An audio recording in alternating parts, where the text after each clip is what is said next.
오늘은 이 하나님의 계시의 말씀을 통해서 모든 위로의 하나님, 모든 위로의 하나님이란 제목으로 은혜를 나누고자 합니다. 우리는 위로가 필요한 시대를 살고 있습니다. 왜냐하면 낙심하지 않고 절망하지 않은 사람은 없기 때문이죠. 실제로 삶에 있어서 기대했던 대로 모든 것이 이루어지는 경우는 거의 없다고 보셔도 좋을 것 같아요. 저만 그런가요? 여러분들은 좀 어떠십니까? 내가 계획하고 기대했던 대로 모든 삶이 잘 살게 되던가요? 아마 여기에 여러분 네 그렇다라고 이야기하는 분은 거의 없을 거예요. 오히려 기대가 크면 클수록 그만큼 실망도 큰 것도 사실이에요. 그러게 평소 아무리 강한 사람이라도 위로는 필요합니다. 위로가 필요하다. 이렇게 위로를 받고 싶은 마음에서 사람들은 보통 한 가지 것에 몰두하기도 한다고 합니다. 어떤 사람은요, 이렇게 위로가 받고 싶을 때 일에 몰두하는 경우가 있어요. 일에. 또 어떤 사람은 약물에 그렇게 몰두를 합니다. 또 쇼핑에 몰두를 하는 분도 있고요, 도박에 몰두를 하는 분들도 있고, 게임에 몰두를 하는 분들도 있어요. 심지어는 술에 몰두를 하거나 운동에 몰두를 하거나 성에 몰두를 하는 경우도 있습니다. 우리 자녀들 초등학교, 중학교, 고등학교 다니는 그 아이들 요즘에 스마트폰이 참 문제죠. 이 방학 내내, 요즘 방학은 좀 길어요. 40일, 50일 되는 그 방학 기간 동안에 그냥 누워서 계속 스마트폰만 가지고 게임하는 거예요. 게임 중독이 얼마나 많은지 몰라요. 여러분, 그런데 그렇게 몰두를 하다 보면 어느 순간 중독이 되는 것도 사실이죠. 그래서 일 중독도 있습니다. 일도 여러분 중독이 있다는 사실을 아십니까? 일에도 중독이 있어요. 약물에도 중독이 있고, 쇼핑에도 중독이 있습니다. 도박에도 중독이 있고, 게임에도 중독이 있어요. 그리고 알코올에도 중독이 있고, 운동에도 중독이 있더라고요. 제가 살펴보니까 운동이 그냥 마냥 좋은 건 아니에요. 중독이 되면 안 돼요. 중독이 되면. 제가 아는 분은요, 바둑에 여러분 이렇게 중독이 돼요. 바둑에 여러분 빠져 있다 보니까 이렇게 교회에 나오면요, 사람들 머리가 다 여러분 이렇게 검었잖아요. 이게 다 바둑알처럼 보인다는 거예요. 빨리 목사님 말씀 끝나면 기원에 가서 내가 바둑을 둬야지. 여러분, 성 중독도 있습니다. 중독은 뭐든지 과한 것을 말하죠. 중독이 되면 그때부터는 자신의 의지만으로는 그 중독에서 헤어나오질 못하는 거예요. 즉, 누군가의 도움이 없이는 헤어나오질 못하게 됩니다. 이 알코올 중독자들을 제가 만나본 경험이 있는데, 자신이 여러분 의지를 가져요. 깨어 있을 때는 내가 다시는 술을 먹지 말아야지. 그게 여러분 안 되더라는 거예요. 치료가 필요합니다. 병원에 가봐야 해요. 그러게 중독은 아주 무서운 것입니다. 종종 개인의 문제를 떠나서 사회적인 문제를 일으키기도 해요. 그러나 이러한 중독이 없는 사회가 되려면 그 중독을 대신 메울 수 있는 사랑과 위로가 사회 구석구석에 있어야만 합니다. 왜냐하면 그러한 사랑과 위로의 결핍에서 많은 중독이 양산되기 때문이죠. 그렇다면 예수를 믿는 신자들은 불신자들과는 달리 위로가 필요 없을까요? 여러분들은 그렇게 생각을 하십니까? 나는 예수님 믿으니까 위로가 필요 없어. 그렇게 생각을 하십니까? 불신자들과 마찬가지로 신자임에도 불구하고 우리들에게는 위로가 필요합니다. 왜냐하면 역시 신자들에게도 낙심과 절망이 오기 때문이죠. 신자라고 해서 낙심과 절망이 비켜가질 않아요.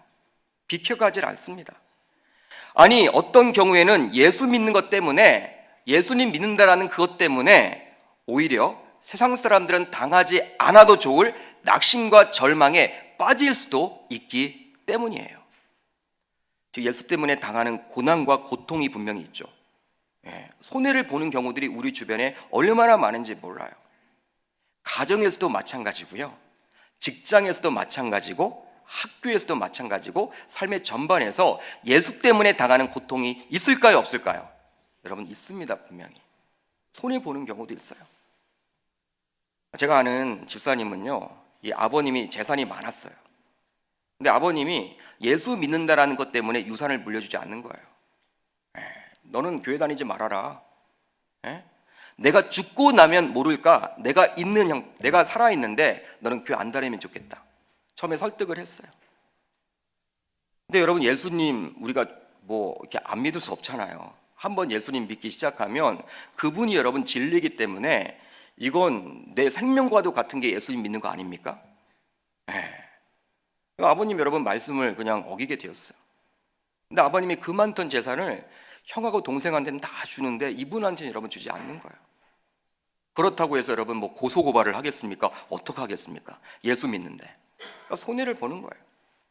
여러분 직장에서도 예수 믿는 것 때문에 피해를 당하는 경우들도 많이 있죠. 승진해서 여러분 누락될 수도 있습니다.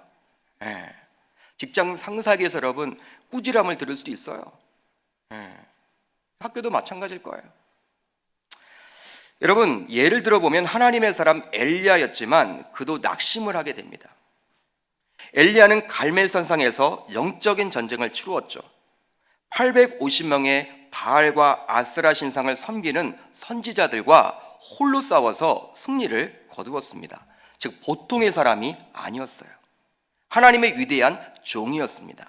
그렇기 때문에 신약 성경을 보게 되면 많은 사람들이 선지자를 대표하여 누구 이야기를 합니까? 엘리야를 이야기해요.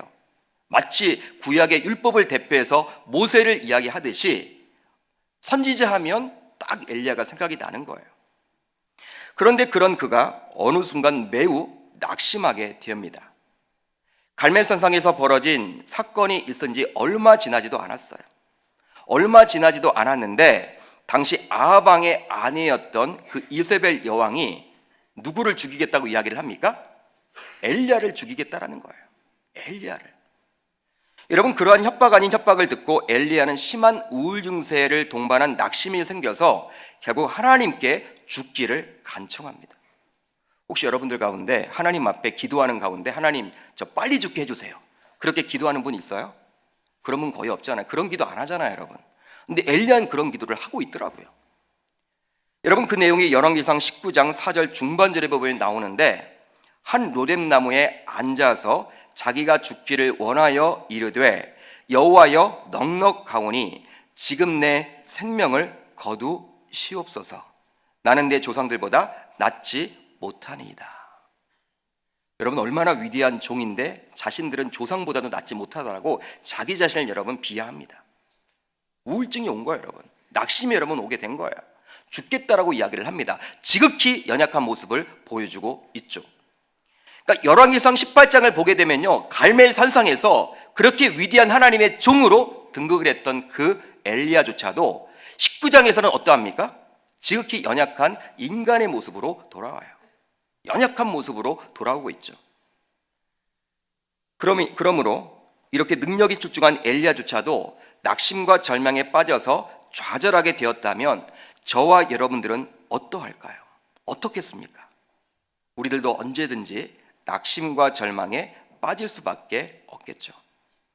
그러므로 우리 신자들의 삶에도 반드시 위로가 필요합니다. 그 위로가 힘이 되기 때문이죠. 그렇다면 현재 여러분들은 무엇 때문에 낙심하고 좌절 가운데 빠져 있으십니까? 여러분 무엇 때문에 좌절하고 낙심하고 계세요? 오늘 본문에 나타난 바울의 고백을 통해서 위로받고 큰 힘을 얻을 수 있기를 주의 이름으로 축복합니다. 오늘 본문을 제대로 살펴보기 위해서는요 바로 당시 고린도 교회와 사도 바울과의 그 관계에 대해서 알아야만 합니다. 이 관계를 잘 모르면요 오늘 본문 해석이 안 돼요. 잘 알아야 합니다. 바울은 1차 전도 여행, 2차 전도 여행, 3차 전도 여행을 주도적으로 했습니다.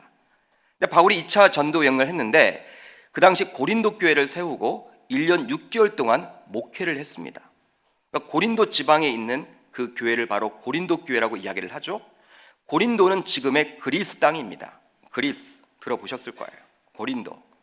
근데 그곳에서 교회를 개척했습니다. 그리고 1년 6개월 동안 담임 목사 노릇을 했습니다.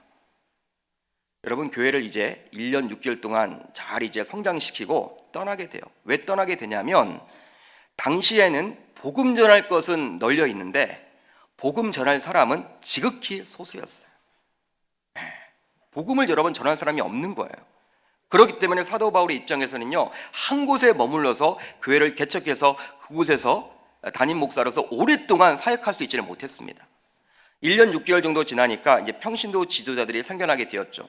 그들에게 이야기를 해서 나는 이제 떠나겠습니다. 당신들이 이제 이 교회를 잘 이끌어 가십시오 하고 떠나게 되었어요. 그래서 바울은 안디옥으로 잠시 귀환했다가 3차 전도 여행을 다시금 시작하게 되죠. 에베소에서 그리고 사역을 하게 됩니다. 그런데 이때 바울은 자신이 개척했던 고린도 교회가 많은 문제에 직면해 있음을 듣게 되었어요.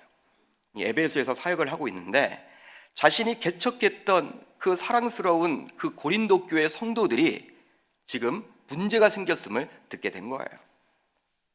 즉 교회에 파당이 생기게 된 것입니다. 분열이 생기게 되었어요. 여러분, 사도 바울이 떠났죠. 근데 바울을 추종하는 바울파가 생겨났습니다. 그러자 바울이 뭐야? 그래도 예수님의 수제자가 최고지 라고 여기는 게바파가 생겨났어요. 베드로파죠. 그리고 성경학자였던 아볼로파, 그 아볼로를 추종하는 아볼로파가 생겨나게 되었고요. 심지어 예수파가 생겨나게 되었습니다. 이 4개파로 여러분 나눠지게 된 거예요. 교회가 2개도 아니고 4개로 나뉘어서 여러분 시시콜콜 싸우게 된 거예요. 교회가. 또 십자가의 도에 대한 오해가 생기게 되었습니다. 거기에다가 근친상간의 문제, 음행의 문제, 우상의 제물에 대한 문제, 여자가 수건을 써야 하느냐 말아야 하느냐, 이런 등등등등 여러 가지 문제가 지금 복합적으로 이 고린도 교회를 좌지우지하게 된 거예요. 어느 것 하나 가볍게 넘어갈 수 없는 문제들로 인해서 고린도 교회가 몸살을 앓고 있음을 알게 됩니다. 여러분, 자신이 개척했기 때문에 이 바울의 입장에서는 어떤 마음이 들겠습니까? 지금처럼 교통이 발달한 것도 아니고 통신 수단이 있는 것도 아니기 때문에 쉽게 갈 수 있는 것도 아니죠. 누구에게 여러분 연락을 취해 볼 수도 없잖아요. 여러분, 계속 부정적인 이야기가 들면요, 여러분 사도 바울의 입장에서는 굉장히 힘들 거예요. 답답한 마음이 있을 거예요. 여러분 가슴을 치면서 여러분 기도할 거예요. 이게 뭔가? 여러분, 그 교회에 대한 예정이 누구보다도 남달랐을 텐데 그러기에 바울은 굉장히 심적으로 힘들었겠죠. 그래서 바울은 고린도 교회에 대해 야기된 여러 가지 오류에 대한 책임과 그들이 물어온 신앙상의 질문들에 대한 답변을 담은 고린도 전서를 작성하여 보냅니다. 고린도 지방 교회 성도들에게 보내게 돼요. 그러나 고린도 교회 성도들은요, 사도 바울이 고린도 전서를 보냈음에도 불구하고 유대에서부터 온 거짓 사도들에게 미혹되어서 바울의 권면으로 제대로 받아들이지 않아요. 무시해버려요. 그냥. 여러분, 고린도 전서를 읽었음에도 불구하고 회개하지 않습니다. 오히려 바울의 사도권마저 의심하고 그의 사도적 수행에 대해서도 오해하게 돼요. 의심하는 거예요. 여러분, 바울이 사도가 되고 싶어서 사도가 된 게 아니거든요. 그는 본래 바리새인 아니었습니까? 그러다가 여러분 다메섹 도상에서 사도행전 9장에 나와 있는 부활하신 예수 그리스도를 만남으로 그분이 세워준 게 바로 사도잖아요. 근데 여러분, 그 사도의 그 권위를 가지고 복음을 정해서 교회가 생겨났는데 그 바울의 사도권을 의심하는 그러한 일조차 벌어지게 된 거예요. 결국 고린도 교회는 고린도 전서를 보내자마자 더욱더 교회가 이전보다 악화됩니다. 위대한 하나님의 종이 기록하여 보낸 고린도 전서를 보았음에도 불구하고 변화가 없는 거예요. 이에 바울은 고린도 전서에서 밝힌 바 있는 여행 계획을 변경하죠. 그리고 급히 에베소에서 고린도를 방문하게 돼요. 내가 서신만 보냈기 때문에 이들이 변화가 없었나 보다, 이런 생각을 가졌기 때문에 급히 여러분 여행 계획을 변경시켜서 이제 어디로 가게 됩니까? 고린도 땅에 가게 돼요. 이 방문이 소위 근심의 방문이라고 불리는 2차 고린도 방문입니다. 바울은 아마도 이 방문을 통해서 기대를 했을 거예요. 내가 가기만 하면, 그래, 내가 가지 않아서 그렇지 가기만 하면 아마 변화가 있을 거야. 내 말을 들을 거야. 회개하고 돌아올 거야. 그러나 결국 실패하고 말아요. 그러기에 바울은 다시금 에베소로 초라하게 돌아올 수밖에 없었어요. 여러분 한번 생각을 해보세요. 위대한 하나님의 종 그 사도 바울조차 가서 여러분 설교를 하고 말씀을 전했음에도 불구하고 고린도 교회 성도들을 옥조이고 있는 그 미혹의 영이 굉장했죠. 여러분 돌아오질 않는 거예요. 저절한 실패를 경험합니다. 우리 같으면 어떡할까요? 그냥 고린도 교회는 아닌가 보다 하고 포기하고 말 텐데 바울은 그러지 않았어요. 아비의 심정으로 그 교회를 포기할 수 없었습니다. 그렇기 때문에 바울은 다시금 고린도 교인들의 회개를 촉구하는 눈물의 편지를 써서 디도편에 보내게 돼요. 우리 같으면 보내지 않을 텐데. 그런데 여러분, 놀라운 일이 벌어집니다. 놀라운 일이 벌어져요. 기적이 나타났습니다. 한참이 지났습니다. 바울도 잊었어요. 항상 바울의 마음속에는 고린도 항상 그 기도를 하고 있었는데 이 디도는 돌아오지도 않는 거예요.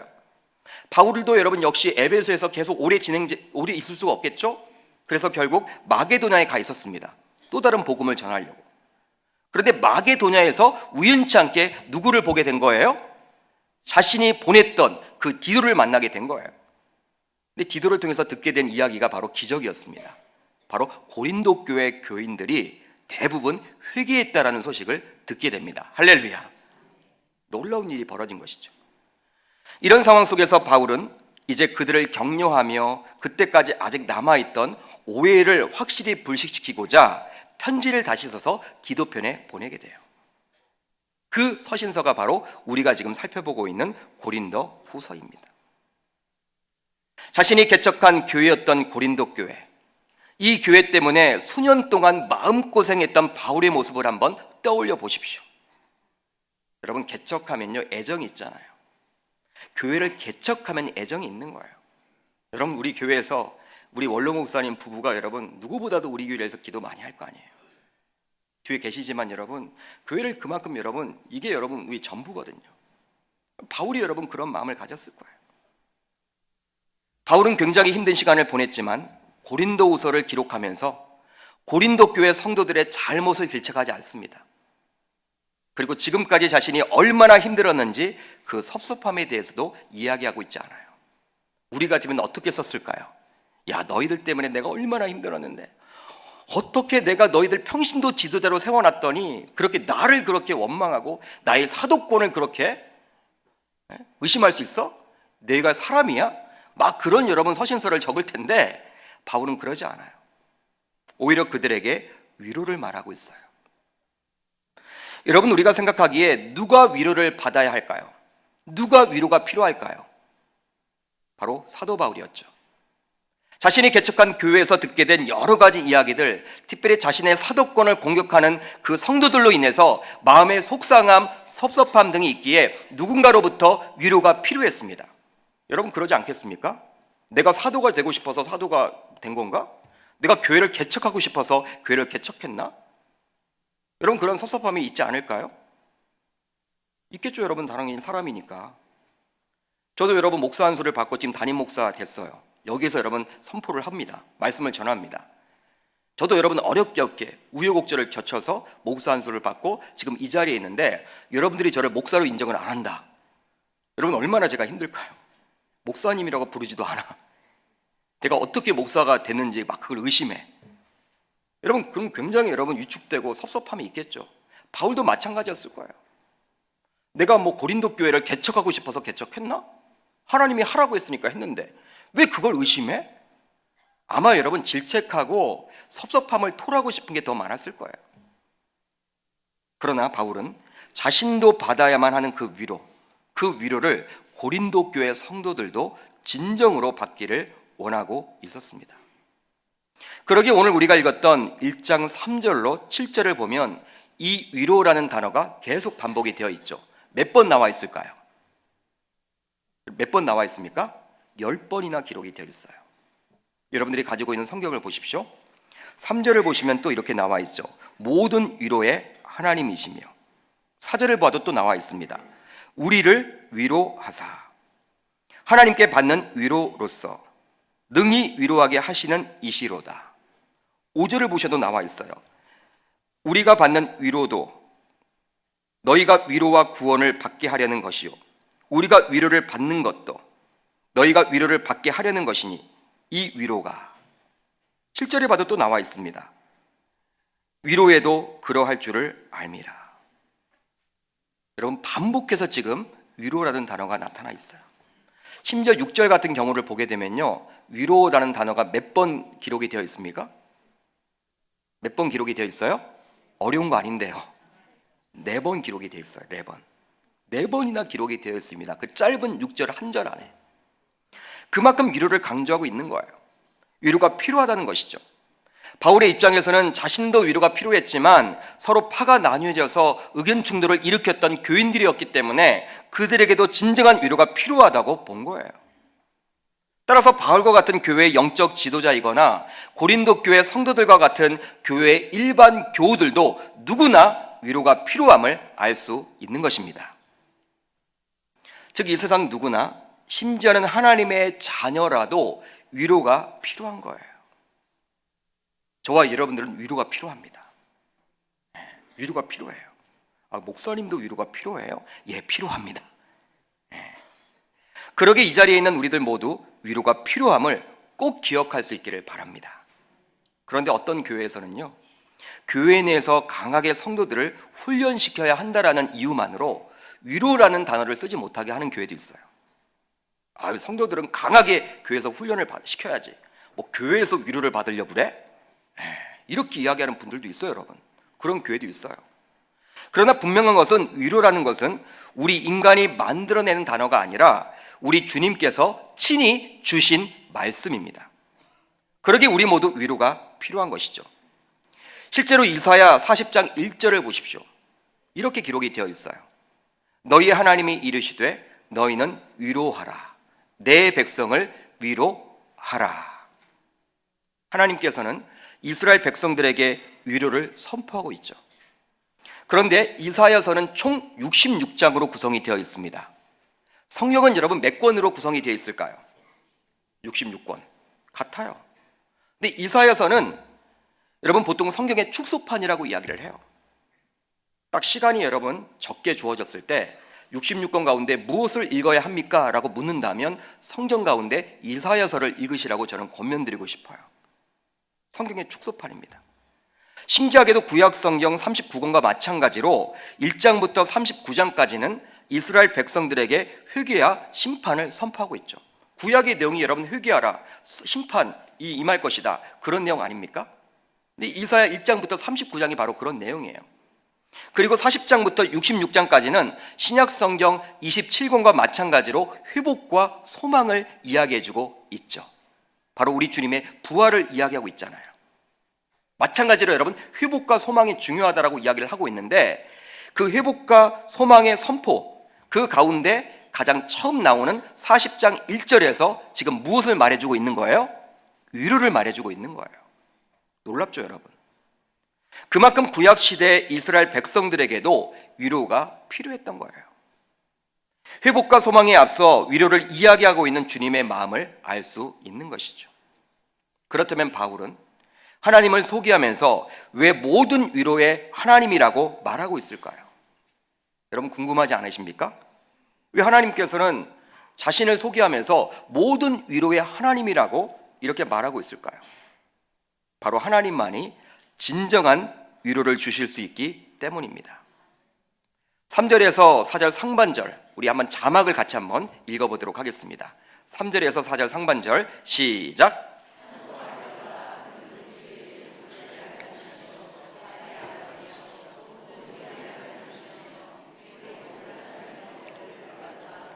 아멘. 하나님을 가리켜서 모든 환난 속에서 우리를 위로하시는 분으로 그려주고 있죠. 그러니까 모든 환난 가운데 우리를 위로할 수 있는 분으로 하나님을 지금 이야기해주고 있어요. 저는 목회자이기에 장례에 참석하여 예배를 인도할 때가 참 많이 있습니다. 지금까지 정말 다양한 죽음을 본 것 같아요. 태어난 지 100일도 되지 않았던 그 아이의 장례부터 100세가 훨씬 넘게 사시다가 돌아가신 분의 장례까지 제가 치러봤어요. 어떤 분들은 자연사로 그냥 그렇게 죽음을 맞이한 분들도 있었습니다. 또 반면에 돌연사, 또 자살로, 또 사고로, 또 투병 중에 있다가 돌아가신 분들의 장례도 저는 치러봤습니다. 지금도 기억나는 장례가 하나 있는데요. 건강했던 남편이 갑작스럽게 심장마비로 죽게 된 거예요. 40대 가장의 죽음이었습니다. 새벽에 일어나지 못했습니다. 대기업에 다녔던 분이셨어요. 남편이 갑작스럽게 죽음을 맞이하게 되자 여자 집사님은 정말 정신을 잃었어요.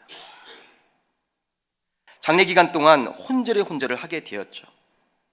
장례식장에서 병원으로 이송해서 수액 주사를 몇 번이나 맞아서 결국 장례를 지켰습니다. 참 목회자 입장에서 40대 목회자 입장에서 남의 일 같지가 않더라고요. 무엇으로 위로를 할 수 있겠습니까? 무엇으로? 장례를 집례하면서 그냥 교우들과 함께 울어주는 것밖에 저는 할 수가 없더라고요. 그냥 펑펑 울었습니다, 여러분. 붙잡고. 아직 어린 집사님의 자녀들을 바라볼 때 참 말이 나오지 않더라고요. 먹먹하더라고요. 저는 어느 때보다도 최선을 다해서 장례 설교를 준비했습니다. 그리고 울먹이면서 말씀을 전했어요. 설교하는 저 자신도 심적으로 너무나 힘들었던 나머지 집사님에게 그 설교가 무슨 도움이 될 수 있을까? 내가 과연 이 말씀을 전한다고 해도 이게 위로가 될까?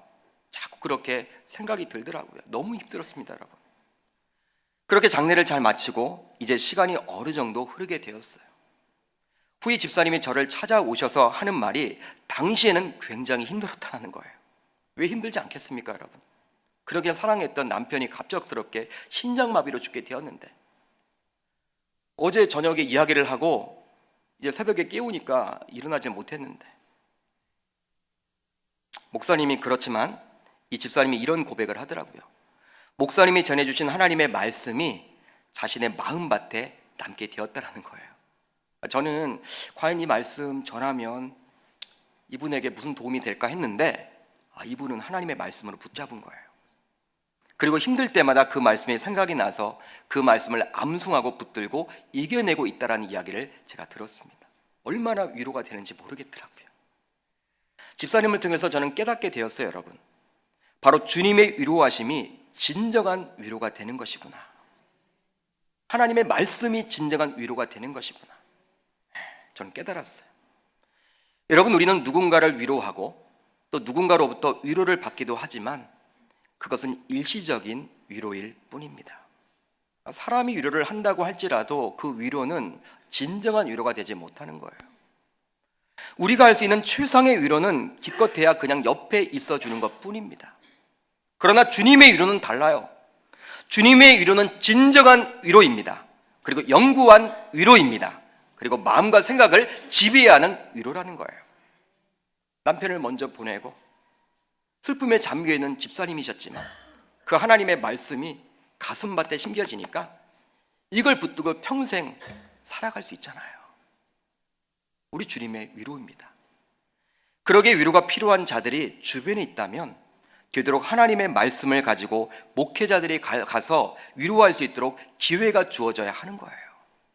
아니, 목회자들이 가지 못하더라도 사랑 목자들이 하나님의 말씀을 가지고 위로를 해 나가야 하는 것이죠.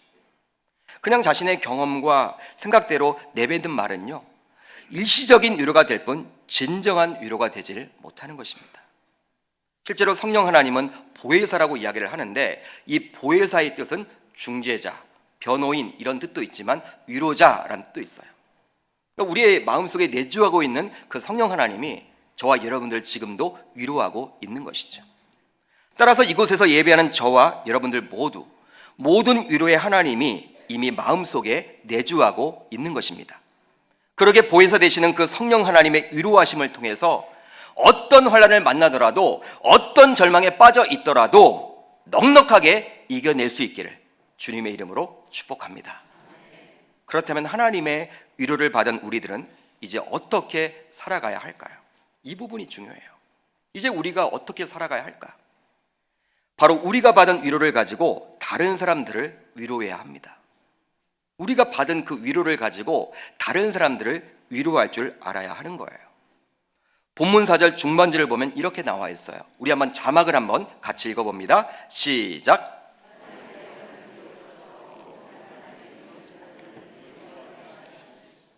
아멘. 모든 환난 중에 있는 자들을 능히 위로하게 하시는 이시로다. 우리가 받은 진정한 위로, 즉 하나님의 위로를 받게 된 이후 우리에게는 사명이 주어지게 되는데, 즉 환난 속에 있는 또 다른 누군가를 우리가 찾아가서 다가가서 위로해 주어야 하는 거예요. 따라서 우리는 위로받기만 해서는 곤란합니다. 위로받기만 해서는 곤란해요. 그건 어린 젖먹이의 신앙이에요. 바로 그 받은 위로를 가지고 연약한 자를 찾아가십시오. 다가가십시오. 그리고 그들을 위로해 주는 역할을 하셔야 하는 것입니다. 그것이 바로 성숙한 신자의 모습이란 거예요. 제가 분당에서 사역할 때 있었던 일이었어요. 제가 섬겼었던 교구 집사님 부부에게는 늦둥이가 하나 있었습니다. 당시 50대셨는데 50대 초반이었는데 이 자녀가 초등학교 6학년이었어요. 굉장히 여러분 아이가 늦게 생겼어요. 결혼을 일찍 하셨는데 늦게 여러분 생겼대요. 얼마나 귀하겠습니까? 마치 아브라함이 여러분 이삭을 생각하듯이 그렇게 여러분 애지중지 키웠던 아들이었어요. 그런데 자전거를 타고 가다가 버스에 치여서 그 자리에서 즉사를 했습니다. 어떻게 손쓸 수가 없었어요. 그 당시 신문에도 났습니다. 이제 교회도 난리가 난 거예요. 그 장례를 어떻게 치러야 되는가? 하나밖에 없는 아들, 그것도 늦은 나이에 낳은 그 늦둥이의 죽음 앞에서 어떤 말이 위로가 되겠습니까? 여기 계신 분들 가운데서도 자녀를 먼저 보내신 분들은 아마 동감을 하실 거예요. 자녀를 여러분 먼저 보내면요, 이 마음에 묻잖아요, 여러분. 이 마음에. 근데 하나밖에 없어, 아들이. 그런데 당시 그분을 담당했던 교구 목사님이 이미 자녀를 먼저 보낸 아픔에 있었던 분이셨어요. 저는 같이 옆에 사무실에서 근무를 했지만 잘 그걸 몰랐어요. 교회가 크다 보니까. 그런데 그런 아픔을 가지고 있었던 목사님이셨어요. 이 목사님이 그 집사님 부부를 위로하는데요, 다른 분이 가서 위로를 하면 위로가 되지 않아. 근데 이 목사님이 가서 위로를 하니까 진정한 위로가 되더라는 거예요. 왜 그럴까요? 왜 그렇겠습니까? 왜냐하면 자신도 동일하게 겪었던 환난 속에서 주님의 위로를 받았고 그 위로를 그대로 전하니 정말 위로가 되더라는 것입니다. 동변상련이라고 해야 할까요? 목사님이 설교를 하시는데 저도 그 자리에 참석했었어요. 설교를 하시는데 자신의 그 아픔을 이야기하더라고요. 그 집사님 부부가 눈물을 그냥 계속 흘리시는 거예요. 다른 누가 이야기를 해도 위로가 안 돼요, 여러분. 목사님이 여러분 자기가 먼저 그렇게 보냈다라고 이야기를 하니까 위로가 될 수밖에 없는 것이죠. 저는 그때 깨달았습니다. 그렇구나. 환난 속에서 주님의 위로를 통해 이겨낸 자만이 누군가를 진정으로 위로할 수 있구나, 저는 깨달았어요. 바로 바울은 지금 그것을 말하고 있는 것이죠. 우리들 모두 그렇게 살도록 바울은 권면해주고 있는 것입니다. 어떤 분들은 이런 생각을 가질 거예요. 왜 나에게는 남들보다도 더 많은 환난이 있는 것일까? 다른 사람들을 보면 행복하게 보이는데 왜 나만 이러한 환난과 고통 가운데 있는 것일까? 왜 남들은 편하게 신앙생활을 하는데 왜 나에겐 이렇게 어렵게 신앙생활을 하도록 몰아갈까? 왜 남들의 자녀들은 잘 풀리는데 나의 자녀들의 문제투성일까? 왜 항상 나는 물질 때문에 어려움을 당할까? 이런저런 생각하시는 분들도 아마 이 자리에 있을 거예요. 그러나 분명한 것은 그러한 고통과 아픔과 슬픔과 환난을 당하면 당할수록 그것을 주님이 주신 위로로 잘 이겨내기만 한다면 그분만큼 참된 위로자가 될 분도 없다라는 거예요. 그러게 5절을 보면 그리스도의 고난이 우리에게 넘친 것 같이 우리가 받는 위로도 그리스도로 말미암아 넘치는도다. 무엇입니까? 고난이 크면 클수록 주님이 주실 위로도 크다라는 거예요.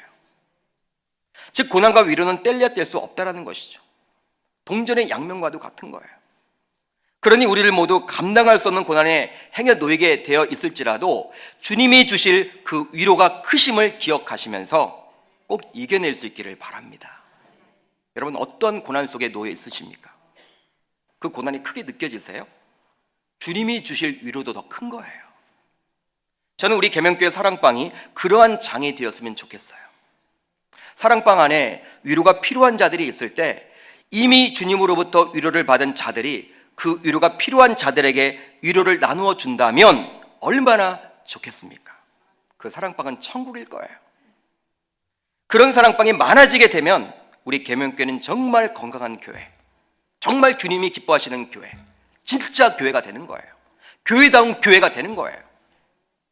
사랑하는 성도 여러분, 바울은 자신이 당하는 환난이 얼마나 심했으면 살 소망이 끊어졌다라고 이 고백을 하겠습니까? 그리고 사형 선고를 받았다라고 고백을 하고 있을까요? 여러분, 오늘 본문 8절과 9절을 한번 우리가 성경을 통해서 한번 같이 보도록 하겠습니다. 여러분, 우리가 가지고 있는 성경 8절 9절을 한번 읽어볼까요? 시작. 형제들아, 우리가 아시아에서 당한 환난을 너희가 모르기를 원하지 아니하노니 힘에 겹도록 심한 고난을 당하여 살 소망까지 끊어지고 우리는 우리 자신이 사형 선고를 받은 줄 알았으니 이미 우리로 자신을 의지하지 말고 오직 죽은 자를 다시 살리시는 하나님만 의지하게 하심이라. 여러분, 바울이 얼마나 힘들었으면, 얼마나 여러분 속이 뭉개졌으면, 내가 피를 흘리고 눈물을 흘려서 세웠던 그 고린도 교회, 어떻게 나를 그렇게 배신할 수 있어? 어떻게 나를 그렇게 떠나갈 수 있어? 바울파는 뭐고 개바파는 뭐야? 어떻게 그리스도의 십자가의 도를 그렇게 무시할 수 있어? 본질이 아닌데, 본질이 아닌데 내가 그 교회를 어떻게 세웠는데. 아마 여러분, 사도 바울은 너무 힘들어서 살 소망이 끊어졌다고 지금 표현을 하고 있잖아요. 사형 선고를 받았다고 이야기를 하고 있잖아요.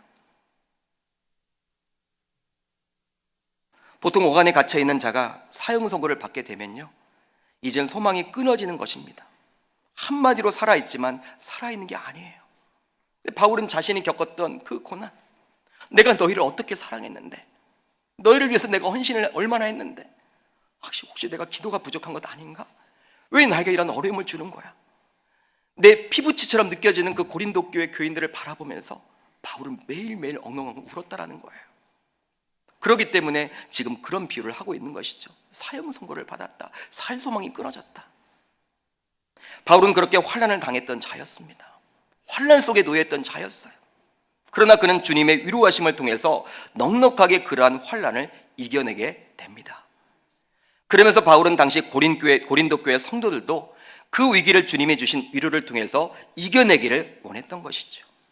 마찬가지로 현재 우리가 어떤 환난 속에 놓여 있더라도, 즉 부모에게도 말하지 못할 고난, 가족들에게도 말 못하고 목회자에게도 말 못할 그런 절망 가운데 놓여 있을지라도 주님은 이미 우리의 문제를 알고 계십니다.